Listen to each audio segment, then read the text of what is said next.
Assalamualaikum warahmatullahi wabarakatuh. Nama saya Nasrullah dari kelas MN20E, dan di video kali ini saya akan menjelaskan mengenai penganggaran untuk perencanaan dan pengendalian.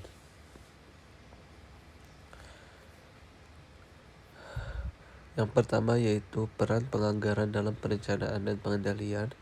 Yang pertama ada planning, yaitu proses untuk mengidentifikasi tujuan dan juga tindakan yang diperlukan untuk mencapainya.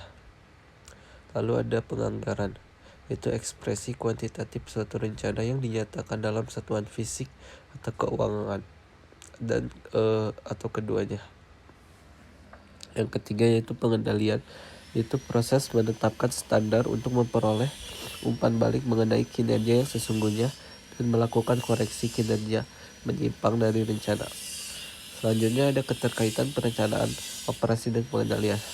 Perencanaan yaitu rencana strategis, tujuan jangka panjang, lalu ada jangka pendek, dan juga proses anggaran. Dan yang terakhir itu kegiatan operasi seperti produksi, penjualan, dan lain-lain. Dari tahapan di atas, di situ ada proses pengendalian. Pengendalian itu membandingkan hasil sesungguhnya dengan hasil yang direncanakan. Data berasal dari banyak sumber. Selanjutnya ada jenis-jenis anggaran. Pada level tertinggi yaitu ada anggaran induk, selanjutnya anggaran operasional, dan anggaran keuangan. Lalu ada sistem penyusunan anggaran. Sistem anggaran induk tradisional yaitu pembuatan anggaran induk sebagian besar didasarkan pada anggaran induk tahun sebelumnya. Lalu ada Zero Based Budgeting atau ZBB, yaitu manajer pusat pertanggungjawaban harus menjustifikasi setiap aktivitas yang direncanakan dan taksiran biayanya seolah aktivitas tersebut baru pertama kali dilakukan. Lalu ada Planning, Programming, and Budgeting System atau PPBS. Itu alokasi sumber daya organisasi yang terbatas pada aktivitas atau program yang menjanjikan tingkat hasil paling besar. Selanjutnya ada pendekatan penyusunan anggaran. Penganggaran basicnya ada dua, yaitu penyelenggaraan dari atas ke bawah atau top down, dan penyelenggaraan dari bawah ke atas atau bottom to up. Atas bawah di sini kita umpamakan dalam struktur organisasi, bagian atas itu siapa, bagian bawah juga siapa. Lalu pengumpulan informasi untuk penganggaran. Manajer anggaran menginfokan ke sebuah bagian pada awalnya untuk mengumpulkan data anggaran. Data historis yang kedua yaitu harga tahun lalu perkiraan penjualan, dan perkiraan variabel lain. Selanjutnya penyusunan anggaran operasional. Yang pertama anggaran penjualan menjadi tolak ukur pertama.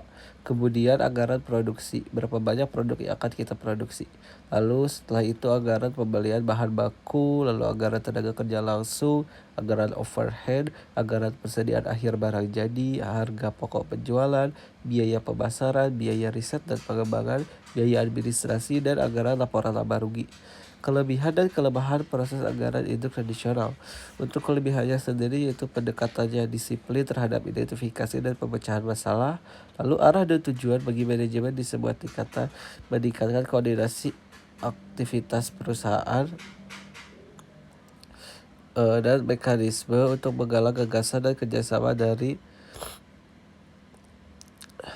semua tingkatan.